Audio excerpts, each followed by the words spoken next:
pembaruan relasi dalam hidup, ya, sumber pembaruan relasi. Belum dipasang. Sorry. Bentar ya.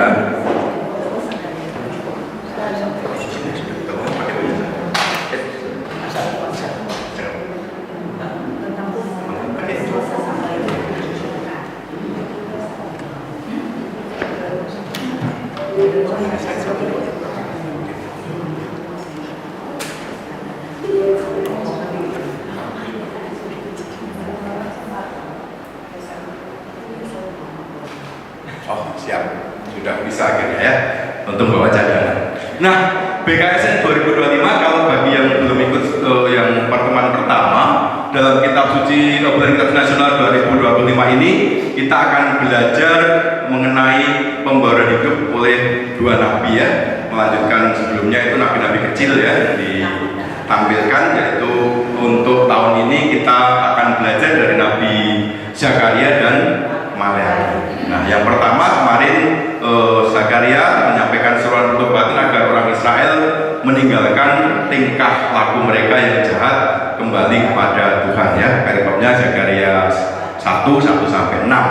Nah, pertemuan kedua ini kita akan merenungkan dari Zakaria 7:1-14, di mana Zakaria menyerukan agar umat Israel beribadah kepada Allah dengan benar dan menunjukkan kasih sayang kepada sesama. Tipe ini dengan benar saya. Kemudian pertemuan ketiga itu Maleakhi mengingatkan orang Israel bahwa Allah menghendaki mereka hidup benar di dalam keluarga dengan berlaku setia kepada keluarganya. Itu bacaannya Maleakhi 2:10-16. Dan nanti ditutup pertemuan keempat itu Maleakhi juga mengingatkan mereka bahwa Allah berkenan kepada orang-orang yang takut akan Dia. Bacanya Maleakhi 3:13-18. Nah, ini tema-tema dari ataupun subtema dari BKSN 2025. Yang pertama kemarin yang sudah hadir itu pembaruan relasi dengan diri sendiri. Jadi pertama-tama ke dalam dulu dengan diri sendiri. Kemudian yang kedua hari ini kita akan merenungkan pembaruan relasi dengan sesama. Nah, ini nggak tahu cocok nggak? Pokoknya nggak ada masalah kan dengan sesama? Nggak ada ya? Ya, yang masalah itu sesamanya sama kita kan ya? Nah, berarti ada masalah juga ya. Jadi tetap BKSN-nya tetap temanya harus cocok ya. Nah, yang ketiga itu pembaruan relasi dengan kalau sudah sesama maka keluarga. Nah, setelah sesama kalau sendiri beres, sesama beres, keluarga beres, maka yang terakhir tentu dengan Big Boss kita, dengan Allah ya. Nah, ini kita akan masuk kepada pembaruan relasi dengan sesama. Perikopnya Zakaria 7:1-14. Nah, Bapak Ibu, karena bulan Kitab Suci Nasional kita juga bersamaan dengan tahun jubileum ya, di mana dalam bulan Spes Non Confundit itu dokumen dari Bapak Paus Fransiskus itu menyampaikan permohonan kepada kita dan seluruh umat bahwa perhatian khusus ya Bapak Ibu ya, perhatian khusus harus diberikan kepada semua orang yang berada dalam situasi sulit. Nah, kalau kita semua para usahawan sudah tidak ada masalah dengan ekonomi, dengan relasi, maka kita diajak melihat sesama kita yang kesulitan. Nah, ini tugas para usahawan ya, punya tanggung jawab. Usahawan Katolik itu lebih dari hanya usahawan, tetapi ditambah lagi Katolik, maka sosialnya juga harus jalan. Nah, itu repotnya ya. Sebenarnya nggak repot karena Bang Tuhan mintanya itu kan ya. Nah, semua orang yang berada dalam situasi sulit mengalami kelemahan, terutama mereka yang terkena penyakit atau cacat yang tentunya sangat membatasi kemandirian kebebasan pribadi mereka, yaitu Spes Non Confundit 11. Nah, harapannya apa? Harapannya supaya belas kasih tumbuh dan hati yang tergerak dalam tindakan nyata. Nah, Bapak Ibu yang kasih Tuhan, sebelum kita mendalami perikop dari Zakaria 7:1-14 ini, kita sejenak diajak untuk melihat latar belakang kenapa Nabi Zakaria itu diutus Tuhan untuk datang untuk menjadi penyambung lidah Tuhan bernubuat bagi bangsa Israel. Ya, semua pasti sudah tahu mengenai sejarah bangsa Israel ya. Tahun 930 sebelum Masehi, kerajaan Daud terpecah jadi dua. kerajaan Israel dan Yehuda. Kalau di pengantar perjanjian lama itu ada kerajaan selatan dan utara, ya, Yehuda dan Israel. Itu di 930 sebelum Masehi.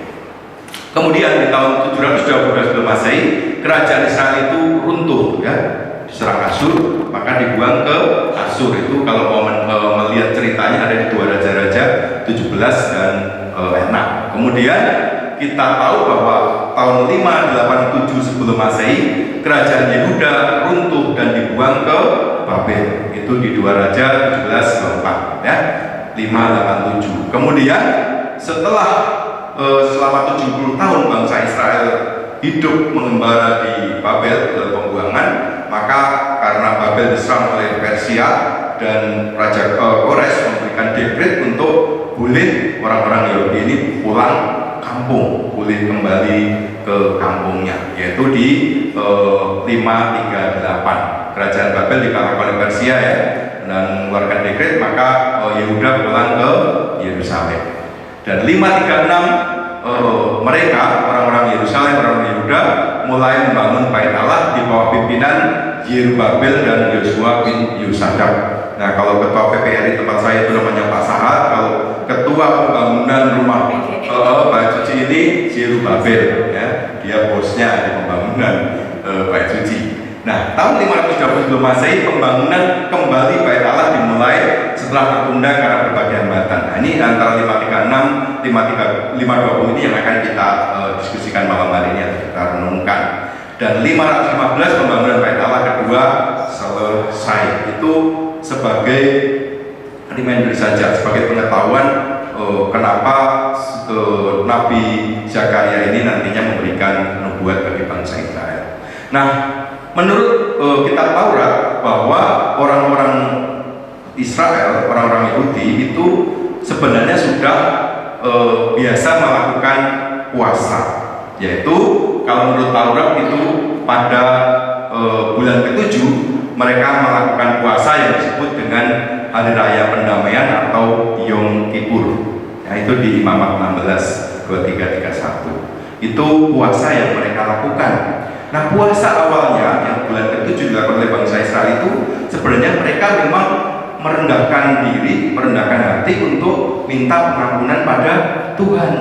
Karena mereka kan akan didoakan, diurapi, dibebaskan dari kenajisannya oleh para imam, maka dia harus melakukan puasa. Dan ritualnya mereka, kalau puasa orang Israel itu tidak kayak kita, ya, hanya diam-diam aja, tapi mereka dengan dimanifestasi, ada yang ditaburi abu di palanya, ada sambil nangis, ada sambil duduk-duduk di tanah. Itu situasi puasa orang Israel. Nah, pada zaman pembuangan di Babel 587 sebelum Masehi, umat Israel ini menambahkan puasa, yaitu di bulan ke-5 dan bulan ke-7. Bulan ke-5 dilakukan untuk apa? Untuk tanda perkabungan atas hancurnya bait Allah, karena tadi diserang oleh Babel. Nah, itu dia melakukan tambahan puasa. Jadi dia mengalami perkabungan karena bait Allah diruntuhkan. Nah, puasa pada bulan ke-7 ditambah tanda perkabungan atas kematian Gedalia. Nah, Gedalia ini sebagai gubernur Israel setelah raja yang sebelumnya itu ditangkap atau ditawan oleh Babel, Zedekia, ya, Raja Zedekia ditawan, maka Gedalia ini menjadi gubernurnya atau pemimpinnya. Nah, ini kira-kira latar belakang kenapa Zakaria memberikan nubuat di bab 7 1 sampai 14. Nah, setelah kembali dari pembuangan, mereka masih melaksanakan kedua puasa perkabungan itu. Bait Allah hampir selesai dibangun kembali, maka nanti muncul pertanyaan, apakah puasa perkabungan itu masih perlu dilakukan? Itu yang menjadi tema bacaan dari hari ini, di temanya kedua. Nah, Bapak Ibu, ini juga ringkasan dari perjalanan bangsa Israel. Ya, 538 itu mereka pulang dari pembuangan Babel. Yang tengah ini, ya, yang tengah ini dia 538, nggak terlalu kelihatan, itu pulang dari pembuangan. Nah, saat mereka pulang, apa yang dia lakukan? Mereka melakukan pembangunan kembali bait Allah. Bait suci dibangun kembali, yang nanti selesai di 515. Nah, setelah mereka membangun bait Allah, maka hidup keagamaan Israel lama-lama ternyata bukan makin baik, tapi mengalami kemerosotan. Nah, kemerosotannya apa? Kemerosotannya kan mereka sudah mengambil istri dari bangsa lain. Resikonya apa kalau mengambil istri dari bangsa lain? Kepercayaannya berbeda. Anak-anaknya saya juga tidak bisa bahasa Ibrani. Akhirnya mereka kan menyembah dewa-dewa, Allah-Allah dari istri yang dibawa itu. Ya, itu kira-kira kemerosotannya. Karena Yahudi itu mengutamakan iman, ya, bukan soal istrinya nanti dari mana, nggak boleh kawin campur, tapi istri itu akan mempengaruhi iman bangsa Yahudi atau bangsa Israel. Nah, kemudian nanti ada pembaruan keagamaan yang dilakukan oleh Nehemia. Ya, kita tahu tokoh Nehemia. Nah, kita lihat yang di atas. Setelah pembuangan dari Babel, mereka membangun bait Allah itu rupanya tidak mudah, ya. Seperti kami di Pinang itu kan 33 tahun. Kami sudah pernah fondasi ditinggal lagi. Sudah pernah meletakkan batu pertama di Sang Timur itu dulu, di Karangtengah ditinggal sekian puluh tahun. Di Pinang kita meletakkan fondasi pancang, cakar ayam semua sudah siap, tinggal bangun bertahun-tahun kita tinggalkan lagi. Nah, sama ternyata tidak hanya di Pinang, nah, itu ternyata dari perjanjian lama pun sudah dialami oleh bangsa Israel. Nah, ternyata dalam pembangunan bait Allah ini tidak mulus, yaitu ada banyak gangguan di bawah Zerubabel yang sebagai koordinatornya begitu. Nah, mulanya mereka bersemangat, tetapi lama-kelamaan mereka diganggu oleh, kalau di perjanjian baru disebut orang-orang Samaria. Jadi kenapa diganggunya apa? Orang-orang Samaria ini juga pengen ikut membangun, Bapak Ibu. Tetapi kan orang-orang Samaria ini dianggap orang-orang yang najis, orang-orang yang haram lah, kalau negara tangga sebelah itu mengatakan haram, yang najis. Nah, kalau dia ikut membangun, megang batu, megang kayu, megang besinya, maka bangunan itu tidak jadi bangunan bait suci, tetapi akan menjadi bangunan yang najis. Maka mereka tidak melanjutkannya, ada gangguan itu. Maka pembangunan itu terhambat. Nah, maka disinilah si Nabi Hagai dan Nabi Zakaria menyemangati mereka. Kan selalu kan Tuhan buka umatnya kendor, lemah, PD-nya mulai loyo, itu ya pasti ada aja ide, yuk kita bikin seminar apa, yuk lihat kita bikin acara kemana, atau rujakan bareng. Akhirnya PD-nya jadi semarak lagi. Nah, ini Zakaria diutus karena mereka ini dalam membangun bait Allah mengalami kelesuan, ya, karena gangguan-gangguan itu. Nah, setelah pembangunan bait Allah yang di bawah ini, maka Tuhan akan kembali ke Sion membawa orang-orang Israel pulang untuk mereka hidup tentram. Nah, ditandai dengan apa hidup tentramnya itu seperti ini, ya. Di Zakaria 8:4-5. Beginilah firman Tuhan semesta alam. Akan ada lagi kakek-kakek dan nenek-nenek duduk di jalan-jalan Yerusalem, masing-masing memegang tongkat karena lanjut usianya, dan jalan-jalan kota itu akan penuh dengan anak laki-laki dan main di situ. Nah, ini gambarannya. Setelah membangun bait Allah itu, diharapkan suasananya itu disemangati akan seperti ini, Bapak Ibu. Jadi makan sate taichan, makan paku, makan apa pokoknya enak-enak, ya. Kolesterol tapi enak gitu, ya. Kalau Bapak Ibu nggak boleh saya masakin, masih bebas, jelas. Bukan bebas ini juga gitu, ya. Nah, ini suasana yang penuh dengan damai. Ini yang dijanjikan, ya. Kalau bait Allah ini bisa dibangun, maka syaratnya umat Israel harus memperhatikan hidup mereka, yaitu laki-laki harus bertobat dan berlaku adil. Ini kira-kira latar belakang. Nah, rupanya setelah bait Allah ini dibangun, hidup keagamaan umat Israel ini mengalami kemerosotan. Apa kemerosotannya? Umat tidak lagi memberi persembahan. Para Lewi bekerja di ladang dan ibadah dilalaikan.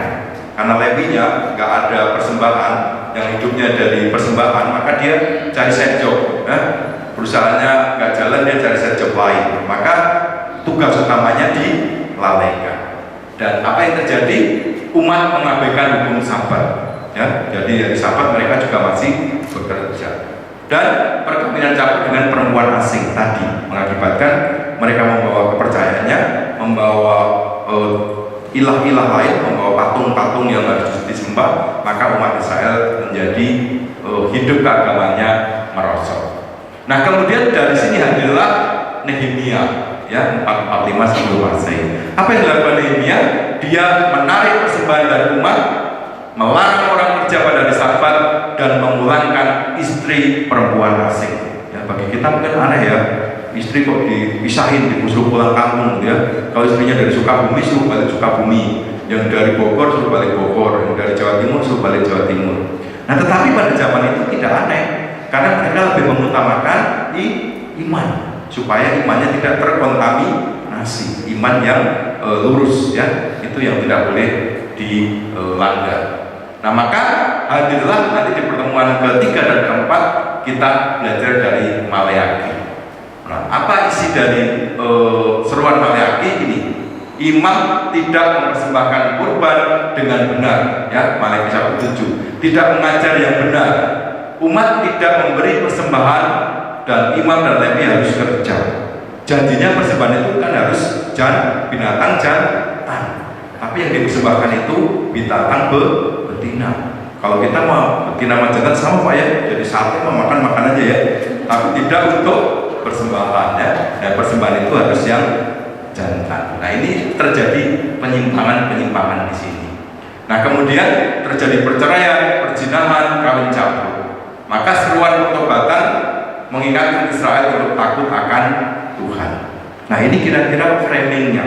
Jadi rupanya dari dulu sampai sekarang perjalanan hidup manusia itu ya grafiknya begitu ya, baik jahat lagi, baik jahat lagi.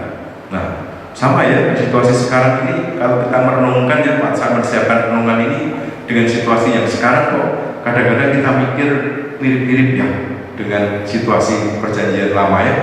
Kalau tadi diminta orang-orang itu mengalami sukacita senang seperti ini, rasanya minggu-minggu ini sulit ya melihat masyarakat yang dengan suasana seperti ini.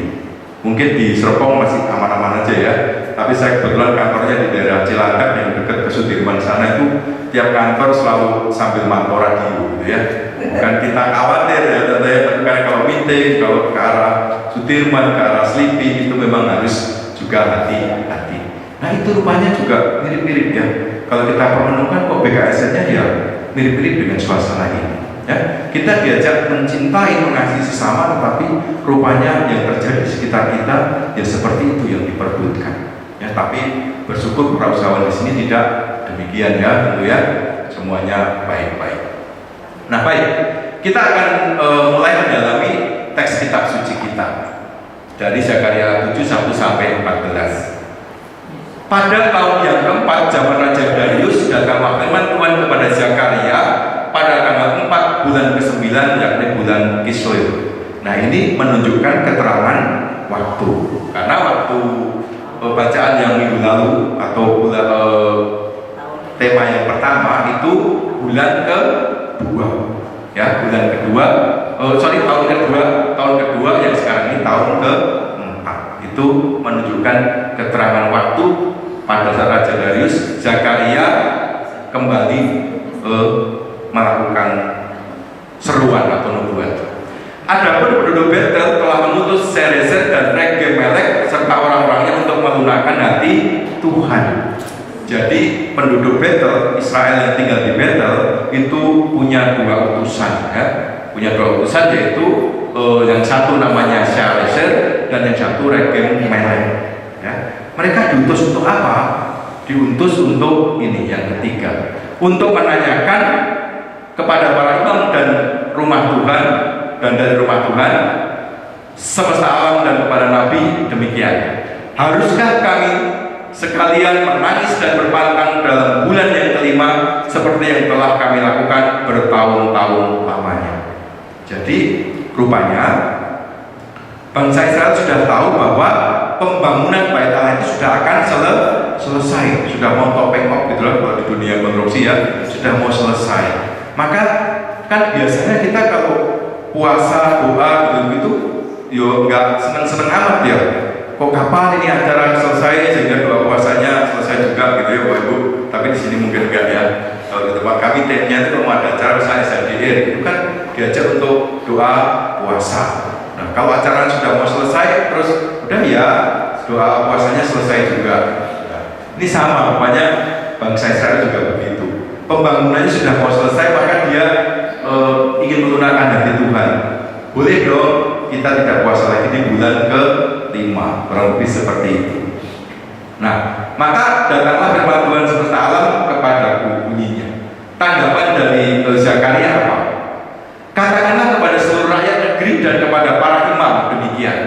Ketika kamu berpuasa dan meratap dalam bulan yang ke-5 dan yang ke-7 selama 70 tahun ini, adakah kamu sungguh-sungguh berpuasa untuk aku? Nah, ini yang perlu kita renungkan Bapak Ibu. Mungkin bangsa Israel yang dinubuatkan oleh Zakaria ini juga jangan-jangan terjadi pada Bapak Ibu dan saya.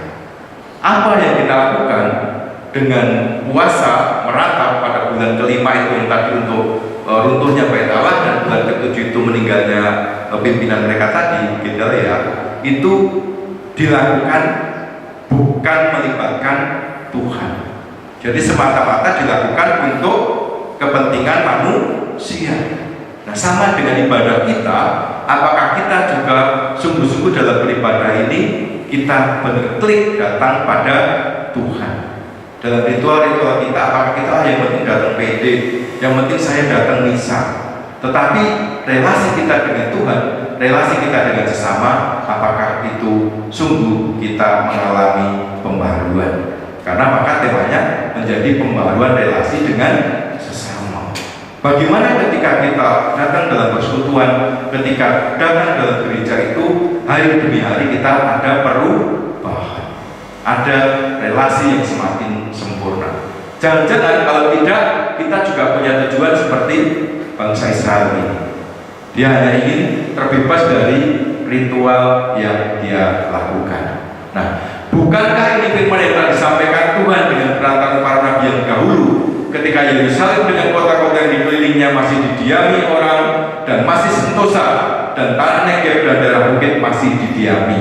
Ya, jadi sebelum pembuangan itu para nabi juga sudah menyampaikan seruan ini, bahwa puasa itu tidak hanya untuk kepentingan manusia, harus melibatkan Tuhan.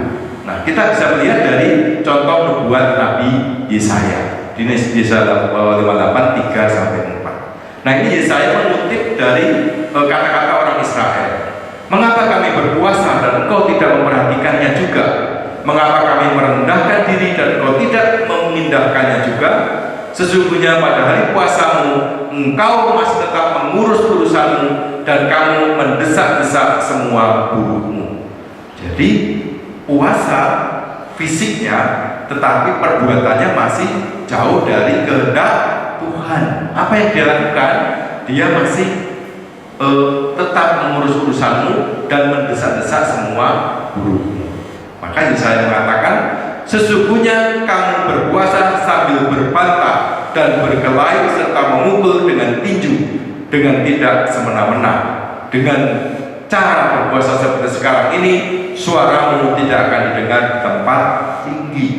Jadi Bapak Ibu, kalau ibadah kita, puasa kita hanya orientasinya untuk manusiawi, untuk manusia, maka Tuhan tidak berkenan.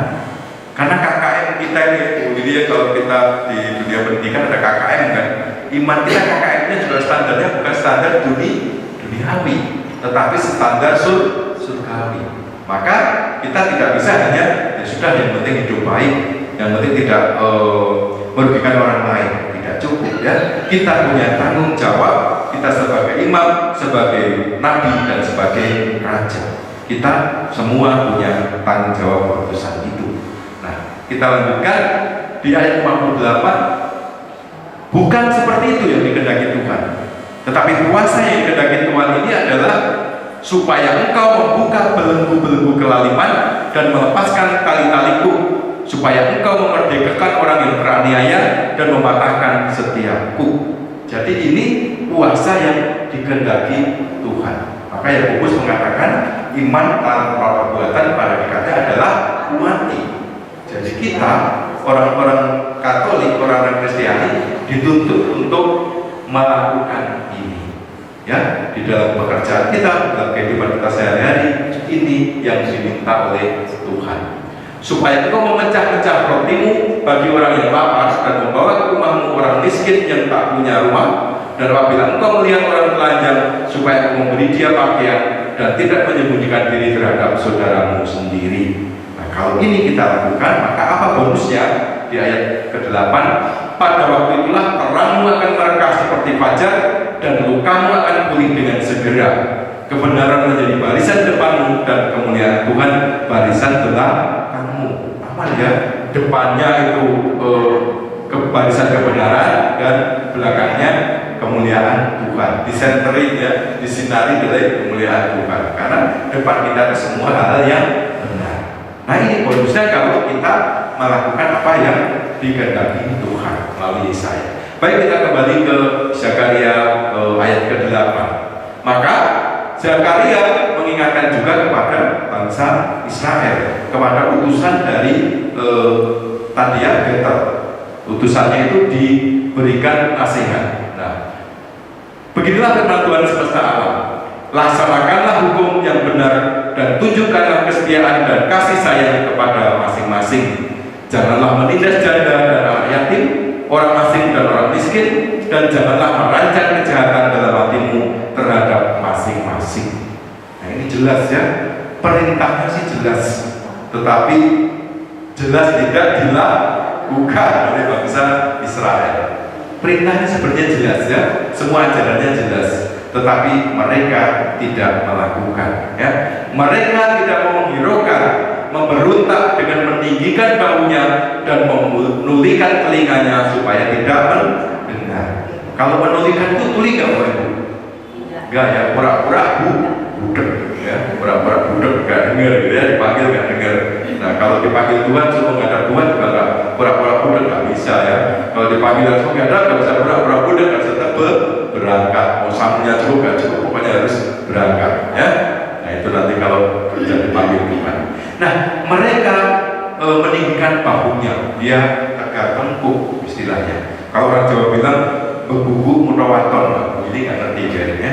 Bebubu mutawaton itu dia pokoknya ya maunya gini ya gini, gitu. Ya udah, saya maunya makan somai ya somai, mau ada taekwondo mau ada pesan nggak mau, itu kekeh gitu ya. Nah, itu orang Israel sebenarnya seperti itu.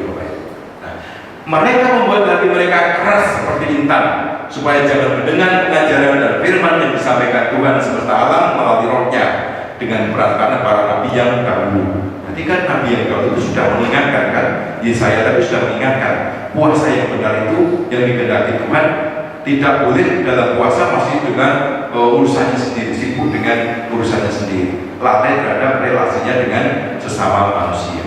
Oleh sebab itu datanglah murka yang hebat dari Tuhan semesta alam. Bapak Ibu, rupanya dalam kitab Nabi Zakaria ini juga kalau dikaitkan dengan kondisi sekarang masih relevan nggak Bapak Ibu? Ya, bayangkan kalau beberapa bulan yang lalu atau minggu lalu kayak kompleks saya itu seminggu 2 kali kebanjiran Bapak Ibu. Baru bersih-bersih selesai, datang lagi hujan, banjir lagi. Nah, dosa apa yang dilakukan oleh manusia? Tentu dosa ekologis, dosa lingkungan hidup. Makanya ada Laudato Si kan, gereja menyerukan Laudato Si, pertobatan terhadap lingkungan hidup. Bayangkan Bapak Ibu, saya kebetulan di dunia konsultan, di arsitektur.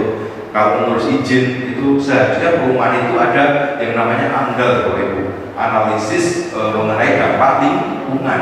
Kalau saya membangun ini nanti dampaknya apa? Akan yang terpengaruh siapa? Ada yang namanya koefisien dasar bangunan, koefisien luas bangunan, KDB, KDB. Biasanya Bapak Ibu kalau kita punya tanah 100 meter itu yang boleh dibangun hanya 60. Jadi dasar bangunannya boleh ditutup itu hanya 60 meter. 40 harus lahan hijau, harus untuk resapan air. Tapi itu semua usahawan di sini seharusnya nggak ada yang beli ya, nggak ada di properti kan, nggak ada yang magang ya Bu ya. Saya yakin nggak ada ya. Di tempat lain usaha di tempat lain yang bukan usaha Katolik itu banyak kan melanggar. Jadi udahlah yang penting bisa diatur. Semuanya dapatnya 80% ya dibangun, 20%-nya oke lah pasang paving sementara. Habis paving nanti dicor lagi juga. Jadi resapan sudah tidak. Maka sama sebenarnya bangsa Israel dalam ketidaksetiaan akan mendatangkan murka Tuhan. Kalau engkau tidak mendengar suaraku, saya juga tidak akan mendengar seruan kamu. Maka dia akibatnya apa Bapak Ibu? Dibuang ke Babel. Bait sucinya diruntuhkan, ya, diserang Babel. Dia 70 tahun menjadi tawanan atau menjadi orang pengungsian di Babel. Nah, sama kita juga saat ini kalau tidak ada pertobatan seperti kemarin yang mengheboh, mungkin ketidakadilan terjadi di mana-mana. Akhirnya apa yang terjadi Bapak Ibu?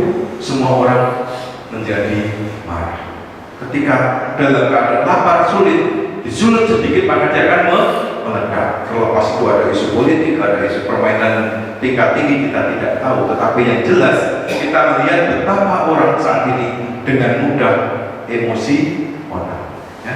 Nah itu mesti sering-sering datang pede ya.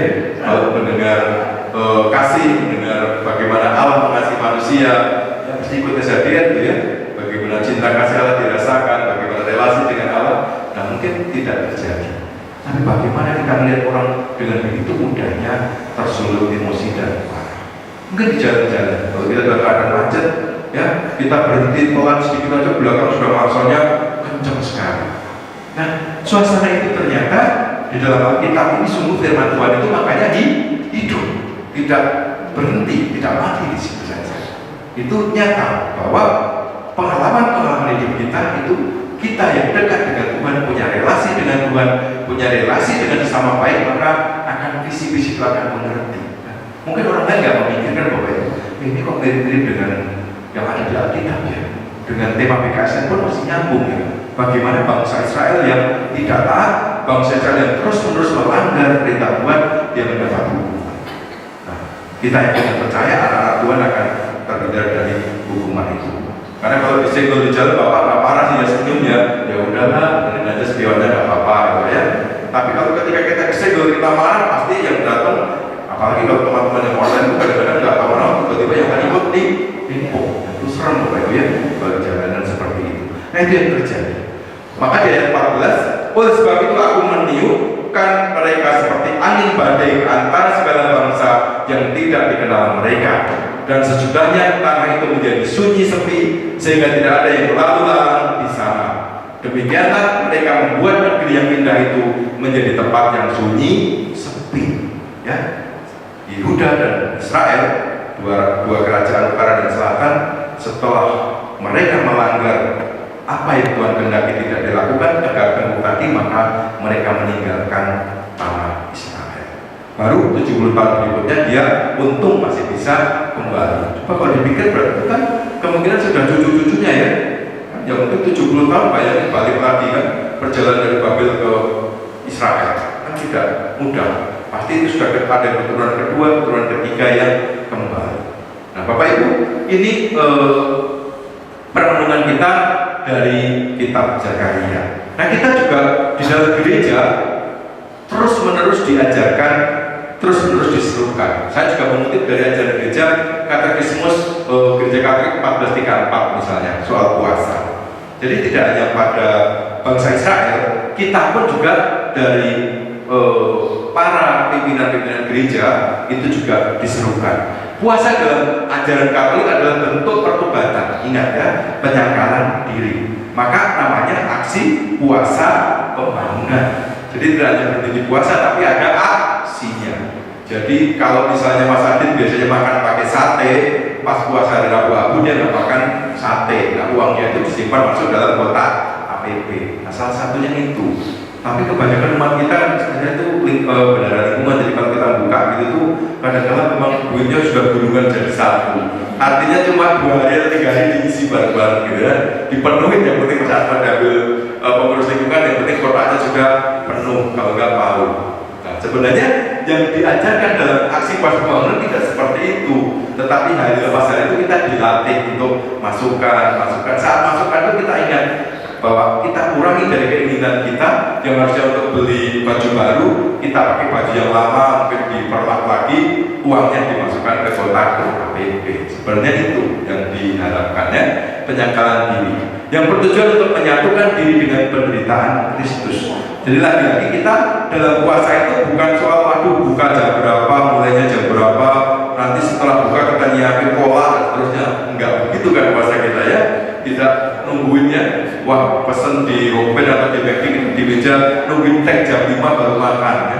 Lucu kadang-kadang bulan puasa kan kita suka lihat ya teman-teman kita tuh aduh nungguin makanan dari depannya tapi belum jamnya gitu kan. Nah saya rasa Bapak Ibu abu-abu nggak gitu ya, udah terima aku udah boleh makan. Nah, ini enak lagi, lebih enak lagi ya. Ikut bisa ya pagi ya, jam 6 jadi langsung bisa buka bersama. Nah itulah, maka kenapa di gereja kami nggak ada itu istilah buka bersama ya Bapak Ibu. Nggak ada maksudnya dengan saya buka bersama ya. Nah ini karena kita puasa itu merasakan penderitaan sesama, penderitaan Kristus kan. Karena apa? Di dalam nasihat Yesus di penghakiman terakhir, pengadilan terakhir di Matius 25 itu kan apa yang kau berikan bagi saudaraku yang paling hina itu kau berikan bagi aku. Mereka yang telanjang kau beri pakaian, mereka yang haus kau beri minum, itu kau lakukan untuk aku. Nah itu konsekuensi atau sebenarnya tujuan dari puasa secara kapur, mengendalikan nafsu dan juga memupuk kasih kepada sesama melalui pengorbanan batiniah dan lahiriah. Bukan sekedar diet makan. Ada yang waduh asik pas Rabu Jumat Agung, tiap Jumat saya bisa diet sekali dapat bonus surga, dapat pahala gitu ya. Nah, bukan seperti itu ya. Tujuannya sudah lain. Puasa dapat diwujudkan dalam mengurangi makan dan minum serta disertai dengan doa dan amal kasih. Nah, ini yang penting. Doa dan amal kasih. Kan sedang puasa Thomas ya. Jadi doanya juga ikut puasa. Oh, enak juga ya. Karena buat doa itu puasa juga karena lagi makan dan puasa. Nah ini juga di Kanon 12:49 semua orang beriman Kristiani wajib menurut cara masing-masing melakukan tobat demi hukum ilahi. Nah ini ya tobat bersama. Jadi kanon-kanonnya ajaran-ajaran gereja itu semuanya masih berlangsung sampai hari ini. Jadi Bapak Ibu nggak bisa ngindar itu kan zaman Israel Mas, zaman perjanjian lama, sekarang udah perjanjian baru, udah hukumnya cuma dua. Bapak Ibu, cintailah Tuhan Allahmu dengan segenap hatimu, segenap akal budimu, segenap kemauan dan cintailah sesamamu seperti dirimu sendiri. Selesai kok, udah diringkas, nggak usah ribet-ribet. Yang 613 hukum Taurat itu nggak usah dilakukan. Ya boleh-boleh saja Bapak Ibu ya. Tapi nanti hati-hati kalau dipanggil Tuhan ditanyain kita nggak bisa jawab. Karena KKN-nya nggak lulus ya, nggak standar surga. Nah, di Katekisme Gereja Katolik 1934 sampai 1938 itu mengajarkan mengenai relasi bahwa manusia itu saudara karena Allah adalah Bapa semua orang. Maka kasih yang dilandasi persaudaraan harus menjadi fondasi dalam menyikapi perbedaan.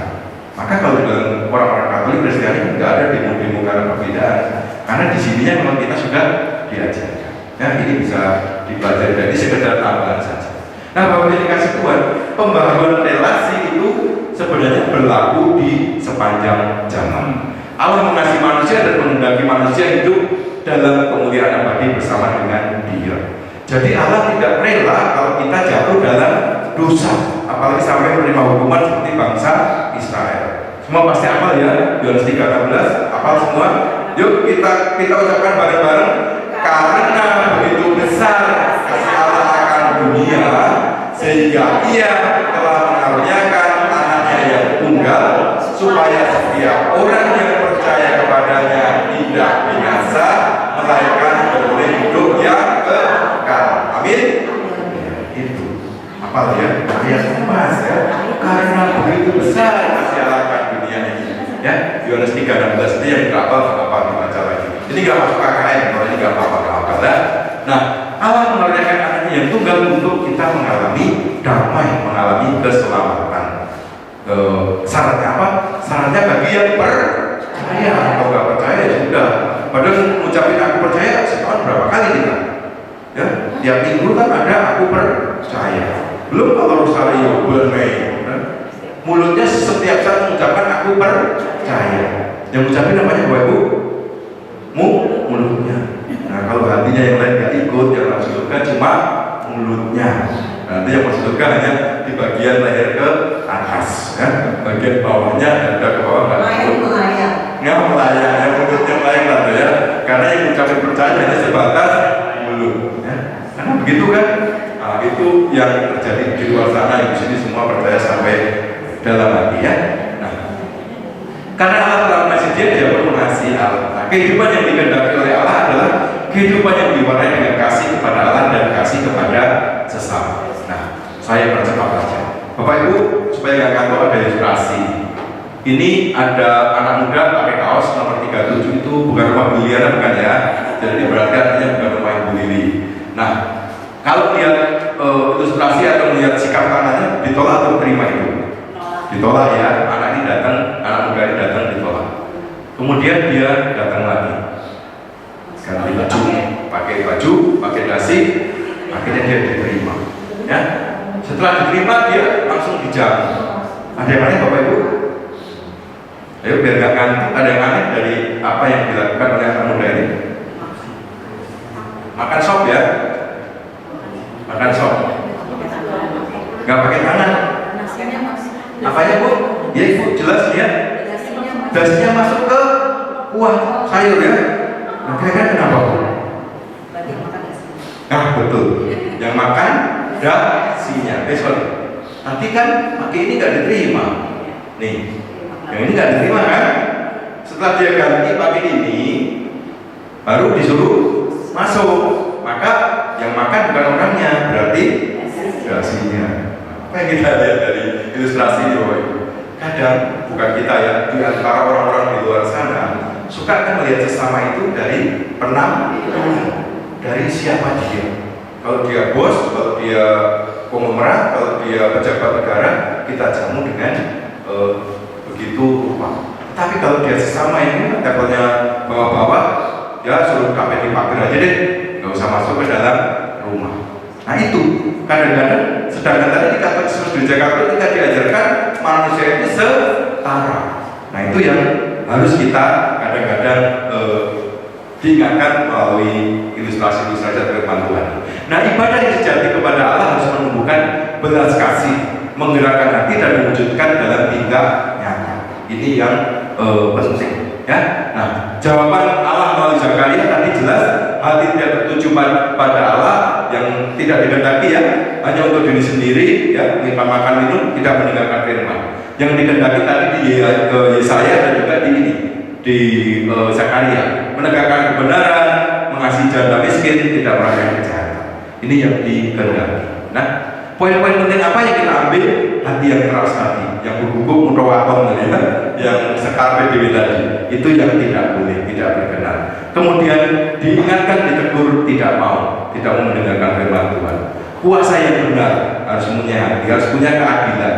Karena tahu akibat ketidaktaatan itu kita akan menerima murka Allah, dan itu pasti terjadi oleh itu.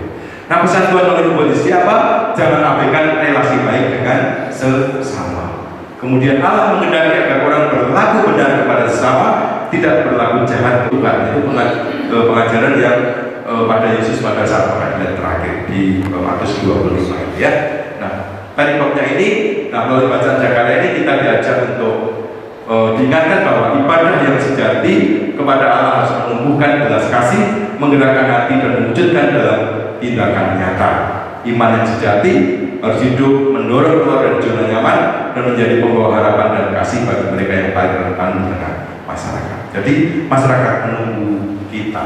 Nah Bapak Ibu, ini perkenalan ini anak saya yang di seminari yang ini.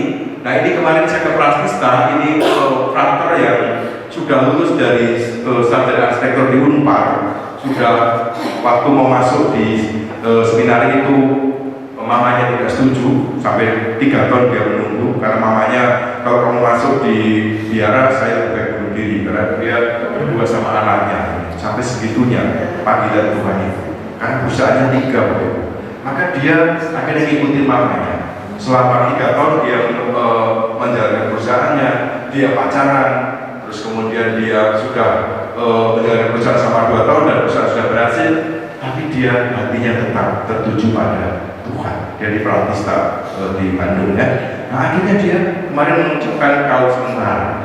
Akhirnya si Frater Patrick ini tetap balik. Mama saya sudah mencoba pacaran, saya sudah mencoba pakai duit mama, menikmati kekayaan mama dan papa, tapi saya hatinya tetap pengen masuk di, tadi dia pengen tes di Swiss, tapi akhirnya dia masuk ke OSC. Nah ini sama anak saya juga tadinya ini sudah daftar di sini di 1,5 kami sudah bayar, tiba-tiba siang hari telepon, Pak, saya minta izin kemana deh? Kamu nggak masuk sekolah? Enggak, saya mau izin masuk seminari. Nah, akhirnya saya tanpa kompromi dengan istri, ya sudah, Papa buatin untuk izin dari orang tua dan izin dari pastor. Nah, itu dia akhirnya masuk. Nah, suasana di seminari juga tidak mudah. Saya juga belajar dari dia. Ini tempat tidurnya Bapak Ibu. Jadi ranjang seperti ini, seperti militer, ini busanya tebal 1 cm, hanya disprayin terus dia tidur di tempat ini. Ini kapasitas ruangan ini 54 bed, 54 anak. Jadi ada 54 anak, jadi sekitar 25-30 bed. Dia tidurnya di atas dan bawah. Tapi makanannya tiap hari sate. Sate Pak ya, saya juga kaget. Enak juga nih Pak, sate jadi dipotongin babi tiap hari. Ternyata sapi dan tempe. Jadi tiap hari dia sayurnya sapi dan tempe. Jadi ada semacam donatur tahu gitu Pak. Tahunya yang memang sudah gumpal-gumpal dikit gitu ya. Tapi ya saya pikir itu memang itu. Dan bukan karena seminari gak ada duit, ya rupanya seperti itu mereka dilatih. Duitnya hanya boleh pegang 50.000 Bapak Ibu. Kalau 50.000 habis, harus ngajuin lagi ke bruder yang pegang duit, dapat lagi. Jadi harus setorbon baru bisa tukar lagi kayak di kantor gitu. Kami kalau mengirim uang saku itu lewat transfer, lewat bank. Tapi orang tuanya seperti saya suka nakal juga sih. Kalau pun juga minggu kedua suka kita tambahin gitu ya. Jadi karena kasihan juga kalau Rabu itu dia ambulasi. Nah kalau lagi pas bisa DM di IG itu, ngapain deh? Makan nasi padang Pak. Nyolong-nyolong sebenarnya enggak benar juga ya. Kalau mereka keluar sekali makan nasi padang. Bagi dia kerupuk pagi hari adalah bukan barang mewah. Dan kerupuk adalah barang mewah. Karena banyaknya susternya masuk ke masa untuk 300 orang lebih ya. Rasanya aneh, rasanya apa kita nggak tahu. Jadi ketika ada kerupuk, maka kami kalau kunjungan, kalau minggu depan di kunjungan bersiapin akan bawa abon, akan bawa keripik kentang. Ada yang tiap hari itu bawa kerupuknya 2 bal gitu. Tapi 3 hari habis. Nah, itu yang dialami. Nah saya banyak belajar juga terhadap anak saya ini, bagaimana dia bisa survive di situ.